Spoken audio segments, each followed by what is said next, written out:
Assalamualaikum warahmatullahi wabarakatuh. Perkenalkan, nama saya Tami Afriani dari lokal HKI 2C.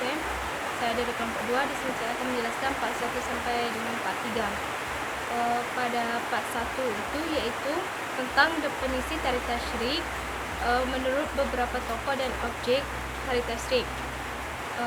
Yang di sini ada dua definisi menurut beberapa tokoh, yaitu definisi tari tasyrik menurut Ali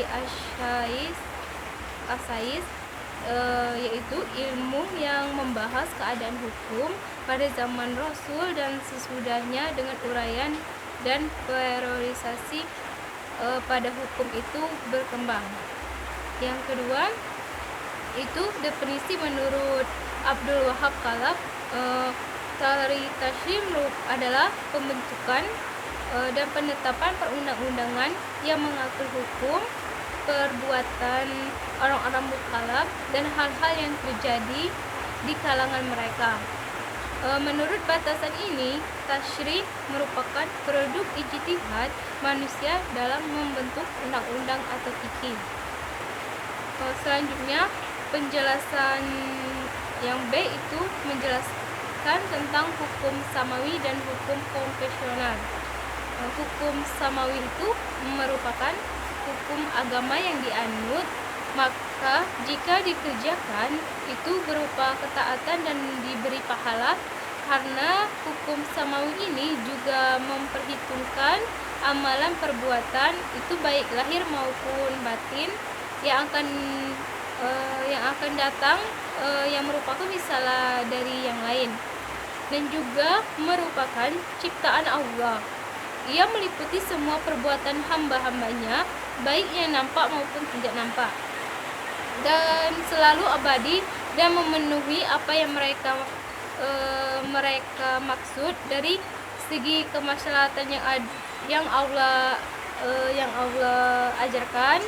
Yang kedua itu adalah hukum konvensional, yaitu ini berasal dari pemikiran manusia yang ditetapkan untuk memenuhi segala kebutuhan mereka yang bersifat temporal, dan sebagai hukum ciptaan manusia, banyak kekurangan dan juga kelemahan dan ketidakmampuan manusia, atau sedikitnya kecerdasan mereka atau keterbatasan dari mereka. Hukum ini atau hukum konvensional ini tentunya syarat perubahan dan pergantian, atau lebih jelasnya lagi itu tergantung dengan perkembangan zaman. Sebab itu hukum ini selalu ada kekurangan dan sangat mustahil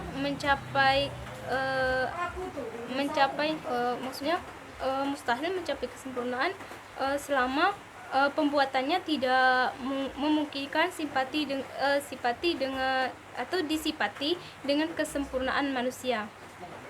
Hukum konvensional ini merupakan yang terdepan pada saat itu, tapi mungkin yang paling belakang pada saat ini. Yang saya itu adalah menjelaskan prinsip-prinsip dasar perundang-undangan Islam. Itu ada 4 prinsip. Yang pertama itu adalah tidak memberatkan dan menyedikitkan beban. Maksud dari tidak memberatkan itu yaitu tidak merubah yang mana semestinya sudah ditetapkan atau tidak mengada-ada.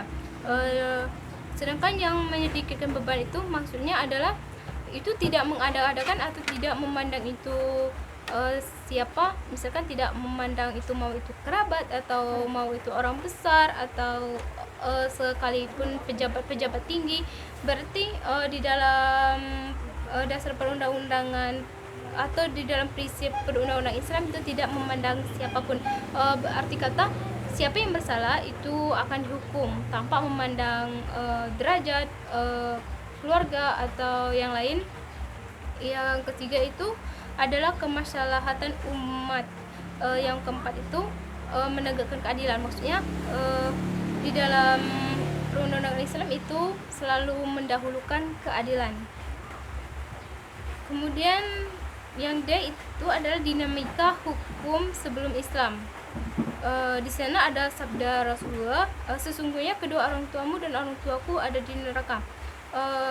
dari pernyataan Rasul tersebut merespon di sisi lain itu ada satu fakta bahwa orang tua Nabi hidup di masa kerakuman seseorang Nabi dan Rasul pasca meninggalnya Nabi Isa alaihissalam.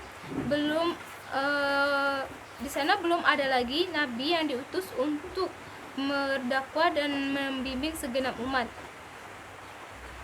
Kemudian itu di bagian itu bagaimana tasyri pada masa Rasul. Tasyri pada masa Rasul ini disebut sebagai pembentukan hukum atau al-isyawa atau al-takwin, karena pada masa beliau ini mulai tumbuh dan terbentuknya hukum Islam, yaitu tepatnya pada masa Nabi hijrah ke Madinah dan menetap di sana selama 10 tahun. Dan juga sumbernya adalah yaitu dari wahyu, baik berupa Al-Quran maupun sunnah Nabi yang terbimbing di wahyu, maksudnya terbimbing dengan wahyu. Sumber dan kekuasaan ini dipegang oleh Rasul sendiri. Dengan adanya Rasulullah di antara tengah-tengah mereka dengan mudahnya mereka mengembalikan setiap masalah yang mereka hadapi kepada beliau. Maka dengan itu tidak ada satupun yang berani berfatwa dengan hasil ijtihad mereka sendiri. Dan juga setiap sengketa juga mereka tanyakan kepada beliau, kemudian beliau memberikan fatwa terhadap masalah dan sengketa yang mereka hadapi. Tujuan untuk mengetahui hukum syariah saat itu,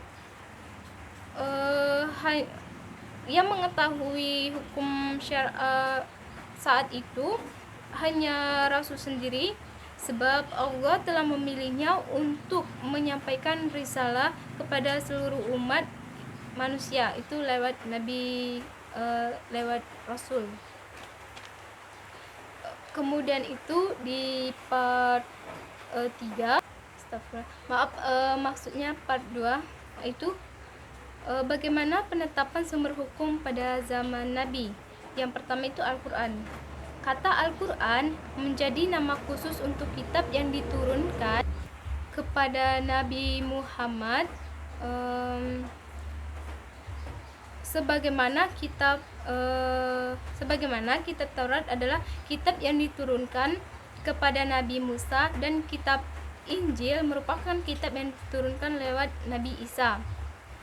Sebagian ulama berkata, dari seluruh kitab yang Allah turunkan, hanya kitab yang diturunkan kepada Nabi Muhammad yang menyandang nama Al-Quran, karena ia mencakup seluruh kandungan kitab-kitab sebelumnya. Bahkan ia mencakup seluruh cabang-cabang ilmu pengetahuan sebagaimana diisyaratkan. Al-Quran mengandung pokok-pokok syariat serta prinsip-prinsip yang mencakup hukum halal dan haram di dalam mayoritasnya, yaitu mengandung global yang di dalamnya maksudnya di dalamnya itu mengutamakan tujuan dari syariat. Al-Quran ini memiliki proses turun yang menakjubkan dan mengandung hukum agung serta nasihat yang berharga. B. Itu penetapan hukum di Mekah. Itu adalah akidah merupakan esensi syariat Nabi yang diutus oleh Allah. Ia merupakan asas-asas tentang agama atau tiang agama yang tegak di atasnya. Manusia tidak akan menerima syariat Allah kecuali jika akidah mereka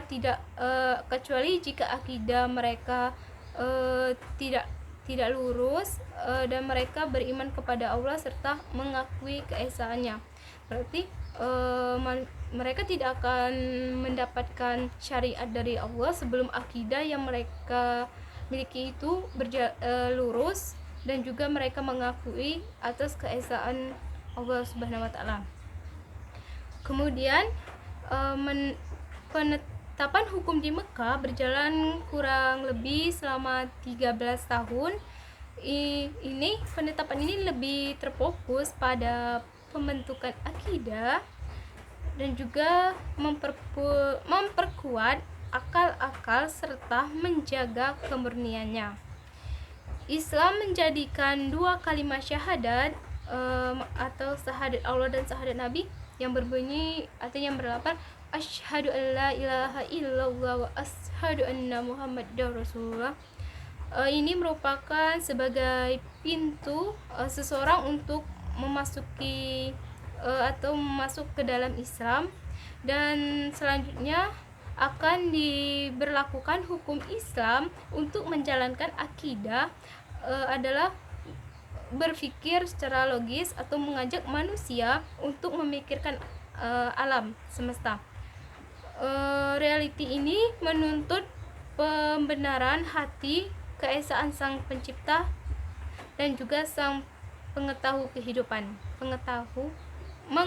kehidupan. Kemudian yang bagian C itu penetapan hukum di Madinah. Itu adalah penetapan hukum di Madinah itu mengarah pada pembentukan masyarakat dan penetapan aturan dalam masyarakat, dan langkah pertama yang diambil Rasulullah dalam membangun masyarakat adalah dengan cara mempersaudarakan antara kaum Muhajirin dan kaum Ansyar, yang maksudnya di mana orang Ansyar ini lebih mengutamakan saudaranya dari kaum Muhajirin atas dari mereka sendiri. Kemudian itu Imam Asy-Syatibi berkata bahwa yang pertama kali diturunkan kepada beliau di Mekah adalah prinsip-prinsip umum, dan setelah beliau hijrah ke Madinah, Al-Quran diajarkan sebagai penyempurna prinsip-prinsip tersebut. Jadi kesimpulannya, penetapan hukum di Madinah yaitu membangun rambu-rambu kehidupan umat Islam dari semua sisi. Ini menjelaskan hubungan masyarakat politik, kekuasaan Islam mencakup keyakinan atau perbuatan dan ataupun yang untuk menyempurnakan bagi kehidupan. Nabi Muhammad sebagai pendiri Islam, dan dengannya Allah menyempurnakan agamanya dan juga menyempurnakan karunia-Nya. Kemudian itu yang terakhir adalah hubungan antara penetapan hukum fase di Madinah dan Mekah dan juga ciri khususnya. Yang pertama adalah hubungan antara fase di Mekah dan di Madinah.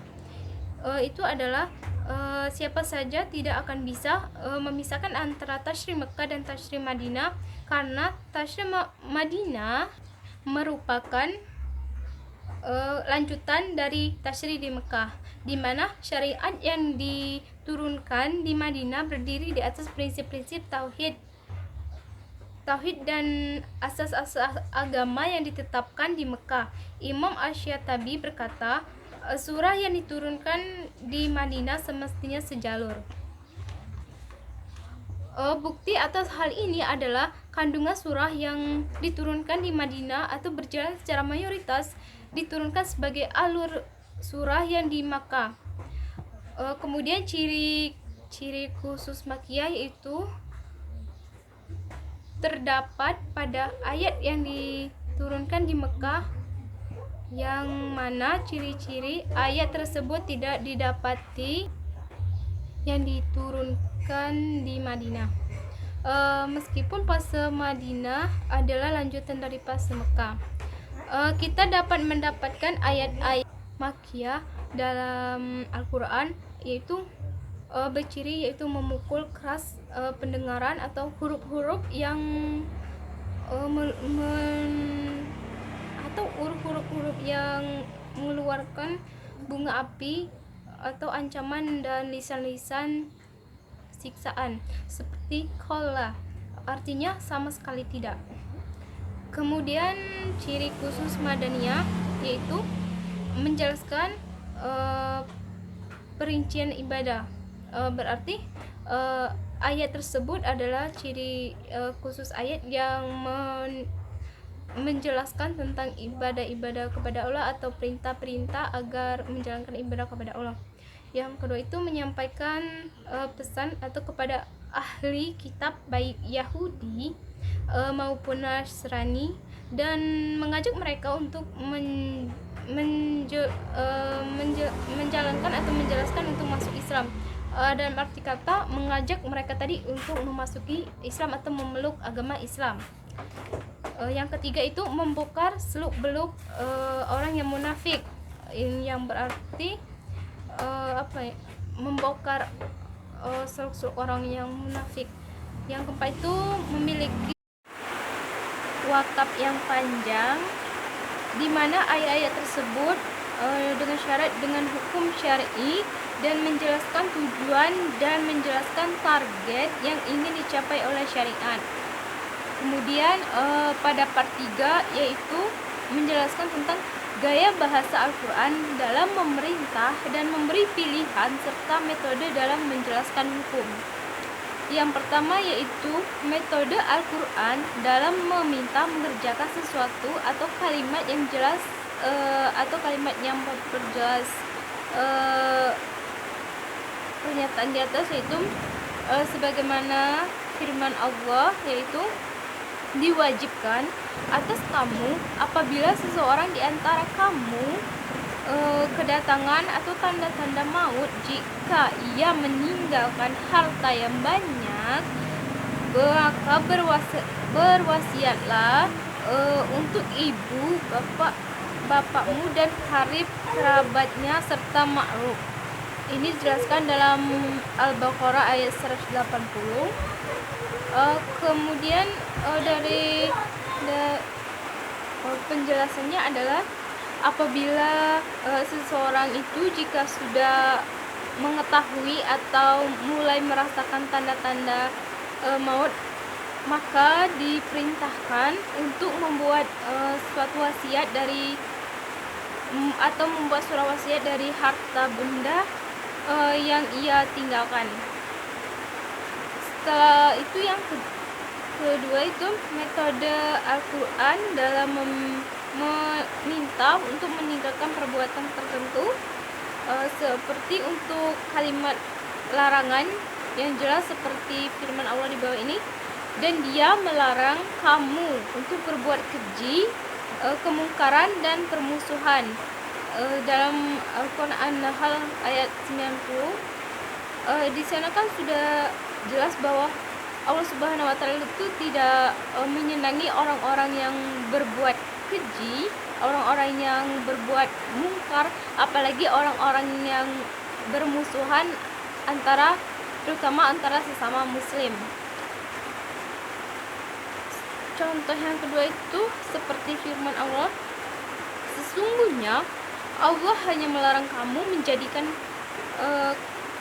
kawanmu orang-orang yang menerangimu karena agama, dan mengusir kamu dari negerimu dan membantu orang lain untuk menyusurmu.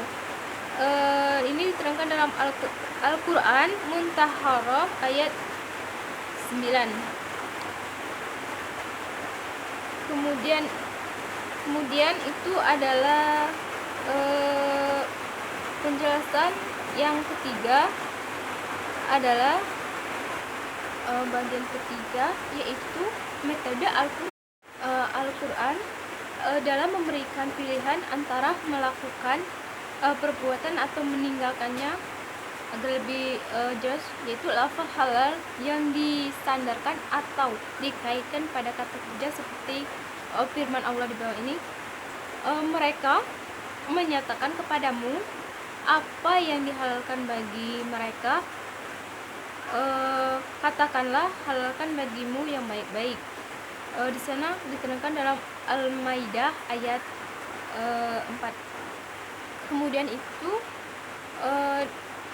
seperti firman Allah yang di bawah ini, yaitu dihalalkan bagimu binatang ternak. Ini dijelaskan dalam Al-Maidah ayat 1. Kemudian bagian keempat itu metode Al-Quran dalam menjelaskan hukum. Yang pertama itu sebagaimana ayat-ayat Al-Quran yang berkenan dengan hukum yang format atau paten sehingga tidak ada lagi kesempatan di dalamnya. Yang kedua itu metode penjelasan dalam Al-Quran tidak sama dengan seperti undang-undang positif yang mana berisi pemerintah dalam larangan yang lepas dari motivasi dan ancaman.